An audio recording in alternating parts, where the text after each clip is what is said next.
Buenos dias et bonjour à tous mes petits bowlers. On se retrouve aujourd'hui ce midi pour un court format qui va concerner le FC Barcelone et l'arrivée imminente de Dani Olmo.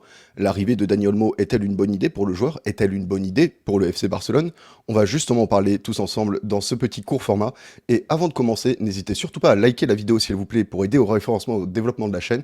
Et si vous êtes nouveau, n'hésitez surtout pas à vous abonner pour plus de contenu football. Et pour commencer, qui est Dani Olmo? Dani Olmo est un joueur espagnol. Né en 1998, il a donc 26 ans à Terrassa, en Catalogne, et il a été formé du côté de la Masia au FC Barcelone en tant qu'ailier gauche en tant que jeune. Qu'est-il arrivé à Dani Olmo pour qu'il s'éloigne autant de la Masia et il revienne finalement si tard du côté du FC Barcelone? C'est assez simple à expliquer. Il faut dire qu'à l'époque, Dani Olmo avait été échangé avec Alen Halilovic du Dinamo Zagreb, qui était perçu comme le futur crack croate. Malheureusement, tout ne s'est pas passé pour prévu pour Alen Halilovic, ni finalement pour Dani Olmo. Que se passe-t-il ensuite? Dani Olmo fait ses gammes du côté du Dynamo Zagreb et réussit puisqu'il va par la suite être transféré du côté du Rasenball Leipzig. Et après 3 années convaincantes du côté du Rasenball Leipzig, il est finalement rappelé par le FC Barcelone pour revenir au club après un Euro 2024 étincelant.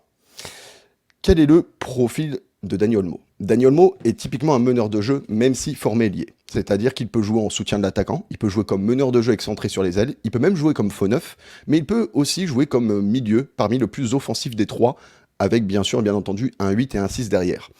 Donc finalement, les qualités de Dani Olmo et son profil en font un joueur utile pour le FC Barcelone, surtout quand on voit aux positions il peut évoluer.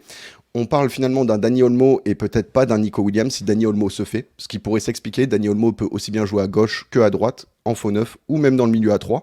Et il serait donc en concurrence avec Ferran Torres, avec Rafinha, avec Yamin Lamal, mais également avec les milieux de terrain comme Gundogan, Pedri, Gavi, Fermin Lopez. Quand on voit le milieu de terrain fourni du FC Barcelone, on peut se poser la question de si le transfert est pertinent.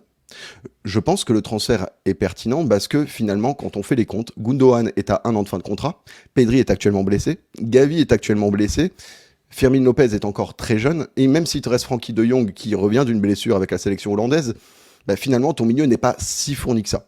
Quand on sait que ni Rafinha ni Ferran Torres ne sont des garanties de titulaires, à l'inverse de Yamin Lamal dans ce FC Barcelone, on se dit que finalement l'arrivée de Dani Olmo, elle n'est pas si insensée. Elle n'est pas si insensée parce que, comme je le disais précédemment, il pourrait très bien être en concurrence avec des joueurs sur plusieurs plans. Il pourrait même également, si Lewandowski se blesse en cours de saison, jouer le rôle de faux neuf et permettre aux ailiers et autres milieux de terrain d'être plus buteurs. Ce qui fait que finalement, cet achat peut ressembler à un choix intelligent en tout cas. Si je devais donner mon avis pour le FC Barcelone récupérait un joueur qui connaît les principes de jeu de son équipe, vu qu'il a été formé dans ce club. On parle d'un joueur qui est également désiré par le coach, Hansi Flick, ayant une expérience en Allemagne, connaît le joueur et a vu comment il a explosé du côté de la Bundesliga. Finalement, quand on sait que le Barça est peut-être amené à changer de système avec un Hansi Flick, un joueur comme Dani Olmo ne serait pas totalement insensé. On sait que justement, peut-être que c'est un poste un poil trop offensif pour des joueurs comme Gavi, comme Pedri, ou même comme Frenkie de Jong, à l'inverse d'un Gundogan qui peut tout à fait jouer en soutien de l'attaquant. L'arrivée de Dani Olmo répondra à cette problématique de comment on va jouer le Barça l'an prochain. Je me dis du coup, finalement, en faisant les comptes, en prenant les comptes de chacun, Dani Olmo va retrouver un club qu'il connaît et dans lequel il a envie d'évoluer. Du côté du FC Barcelone, on va retrouver un joueur qui connaît déjà le club, qui n'aura pas à s'intégrer, qui connaît le championnat, qui parle déjà la langue et qui du coup n'aura aucune contrainte d'intégration du côté de son nouveau club.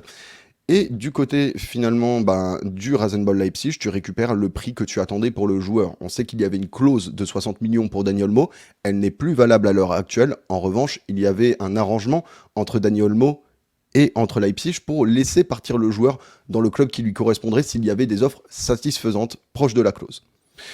En tout cas, moi de mon côté, je trouve que c'est une excellente recrue pour le FC Barcelone. Je pense que Dani Olmo fait le bon choix.